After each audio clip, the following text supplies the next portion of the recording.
Welcome back, everybody, to another State of the Canyon Friday update. There's really not that much to show off back here on the course. I'm treading slowly over here towards the bridge that I mostly finished. Luckily, I had pretty much everything already on hand to build that.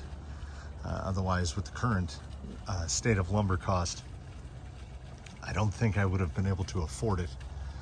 As it turns out, like this whole structure, the bottom section and everything, was built out of the parts when I refurbished this, because this had been out here for about 12 years weathering away. And the stairs for it used to come out right there and go down right here, assembled out of some form of insanity is all I can figure, because this is a more compact operation. Like the risers and everything were just reused. I built new stairs, I built all new banisters. So the material that came off, most of that went into that, what was an obstacle. I don't know, I got it in my head to build wood obstacles before I started spreading all the rock around. What the whole week was spent doing was just an absolutely absurd amount of weeding. I probably, on average, during this time of year, when, I mean, this is Southern California winter, it's about 75 degrees right now. There's actual plants in here, so I have to be judicious with the application of the string trimmer. And then over here, the string trimmer just doesn't work. Like, the string wails against broken concrete edges, and you can go through a whole spool. So I got through this whole section here. I got the whole pathway weeded out. I kind of started to run out of gas over in this area. And I had all manner of grand plans to get some more work done over here. I trucked in what available concrete I have. Still have some block. I got plenty of dirt available. And I was gonna get working on this, and then remember that my kids have block schedule from school, so it was a short morning. I did do one tire switcheroo and figured, rather than just stuff the hunks in a box, there is quite a bit of a sag there. It definitely has more of a bro truck look to it now. I figured might as well see what Jolly Green can make of these. It's, you know, it's 5 screws a wheel to take them off if they don't work. And all I did was drive it back here. So let's see if they work. As I'm sure I mentioned in the other most recent, I've had particularly good luck with J Concepts tires in the past. So while these weren't really suited anymore to Little Yellow, the no longer Ecto, I figured, you know, why not? Let's throw them on here and see what it does. And I mean, this isn't exactly the most challenging obstacle in the world, but they seem to be working just fine. And better to just slap them on a rig than stuff them in a box. Let's not get too mired in there. Let's come around the other side and see what we can do over there. Let's hope I can extricate myself from that. That doesn't look like a problem. Now let's just, let's spin it around. Let's go right up this little slot here. I forget that once the defender body came off of here, this thing got really quite capable, because you know, it had a bunch of weight piled onto it to help compensate for that body. And then you take the body off, and what you have is a really heavy TRX4. I feel like this is going to end somewhat badly here. Yep. Jolly Green is a rig now that, I mean, is the culmination of, I guess we'll call it the build of my first rock crawler. This is what I chose to start with.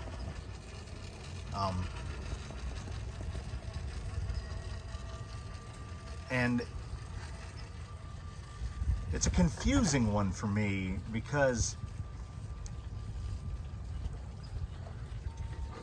one could argue that it's finished. Wow, look at the wrinkle on that back tire. I don't know if they're slipping in the bead or this thing is just putting that much weight on them. I don't know, they look pretty good. I don't know. The problem that I have with Jolly Green is entirely brought upon by myself, which is that, I mean, this is a rock crawler, right? There's a TRX4 with the unlockers and everything under there. But the motor that I chose to buy for it, if we press this little button and go to second gear, I mean, that's a little much. It's basically unusable. Like first gear, wide open in first gear feels like about as fast as I would want this rig to go. It's running the smallest pinion it can. I painted myself into a corner with the Hobbywing speed control only being compatible with Hobbywing motors, and so far as I know, I think the only 550 offering they have is the 3300. So I guess I could replace the motor with something lower kV, like a 540L or something, but then we've got this motor and nothing to do with it. Yeah, four link is definitely the way to go. Will I be purchasing new tires sometime in the near future? Well, I mean, that's all but a certainty. Now let's really see here. Oh, that's jacking the front end quite a bit. Let's see. What kind of low side roll are we gonna get? It's got a good amount of push because I think the lower front is rolling over so much that it's kind of driving on the sidewall. But the side hilling performance is actually pretty good.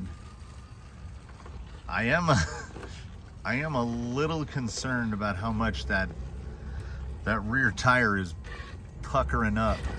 Like I say, I don't know if that's slip in the lock ring as I just mounted these a few moments ago, or if that's just how soft they are. Yeah, see, this is one of those things where you don't know until you try it.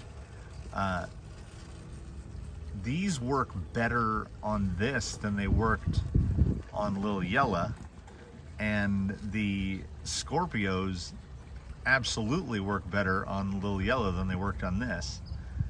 That low side front really smushes. Yeah, you can see there's no grip there. So, I mean, would I want more grip? Sure. But, I mean, that's so conditional that I think the performance of the tire in general is... Can we reach straight over? Yeah, I have I have no problem with these tires at all. I think I may have incidentally found Jolly Green's tires. So purely by happenstance, I think this was a mutually beneficial tire swap here. As I said, these work better here, and these, I think, work better there. I mean, that's so soft for a rig that's this heavy. Oh, that's a little loose. So much of yesterday, after completing the video of this, much of yesterday was spent completely tearing Lil Yella apart. I mean, completely apart. I got the little bits painted. The servo had to be flipped around. It used to have a really short arm and be mounted with the horn over here. But what was happening is the way the vintage Airtronics radio is, I couldn't really get full throw to engage the dig. Sometimes it would click and chatter. I also had to replace the screws that hold the dig dog in place with even shorter ones because their heads were all worn smooth from the locking dog striking them. So quite a bit of work went into Yella. I put as much in the way of hard parts, the gray fiber reinforced on here as I could. I still haven't addressed the servo mount. I want to clean one up for him, but that's definitely on the short list. Pulled the whole gearbox apart, re-greased it, and while doing that, took a moment to address the spur gear issue as I'm sort of running out of available spurs to run. Wanted a really small pinion on here for some reason when I had done the build-up after changing out the belt drive back to gears. It had a 17 tooth on it, which to me seems insane. I tried it with a 14. Wasn't super crazy about the 14. Then digging through the pegboards, which is where I go to lose things, I found this guy hanging on the peg, a Hyperdrive, the ultimate in racing, steel 12-tooth spur gear from Winston-Salem, North Carolina. It was $3.95, so that'll give you an idea of how long, and from one of those sticker guns. So that thing has probably been hanging on a hook, lost to me for a long time. So the combination of this is the stock spur from the Jimny. I want to say that's the Jimny's spur. So with that Hyperdrive 12-tooth, I mean, low speed is definitely a thing. And it's back to an appropriate level of quietness. See, about there on steering before you start to get the chunga chunga chunga.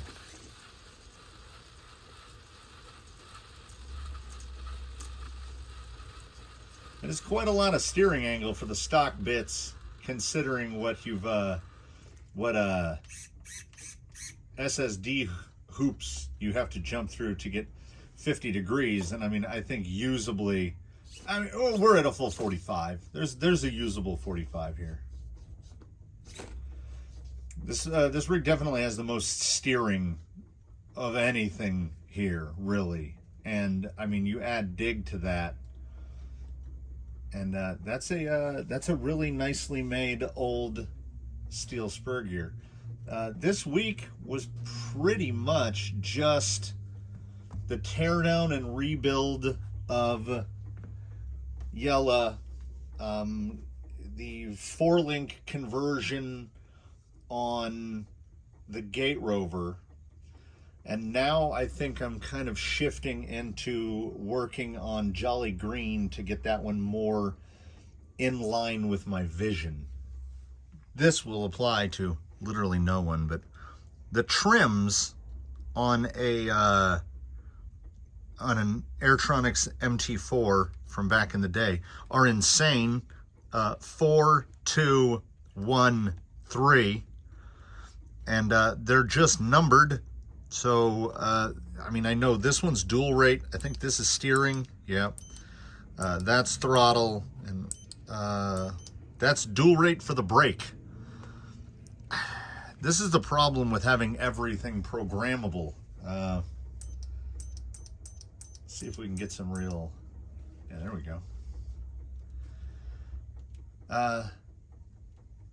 Now I feel like I just need to get that servo mount done.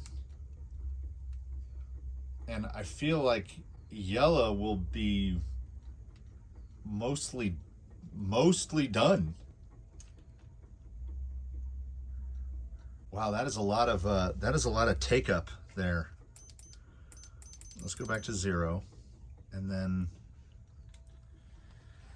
like when you've gone in reverse and then you hit forward, watch the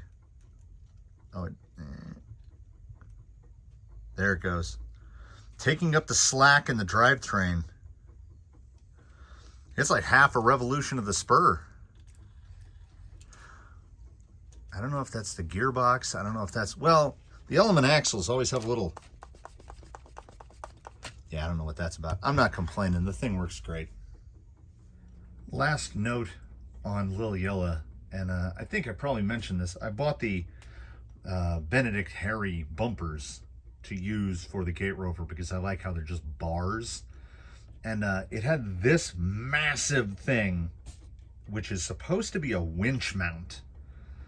And mounts, I think the bottom of the bumper goes along here. So part of it is obscured under the bumper, but like it's ridiculous how far that would stick out in front of the bumper. But I'm always complaining about how there are no battery trays to fit these little 1500 packs. And I mean, it's perfect. It's literally perfect. The bracket is almost precisely the size of one of these 3S 1500s. So I have another one around here somewhere. My buddy bought the exact same pair of bumpers for the work that's being done on Colonel Mustard, should I forget. Because the Colonel is getting a whole bunch of stuff done to him, not by me, by his actual owner. So as he sits now, most of him would fit in a small bucket. But I can show, spoiler alert, much work is being put in order to allow the Colonel to mount a 1986 Subaru Brat.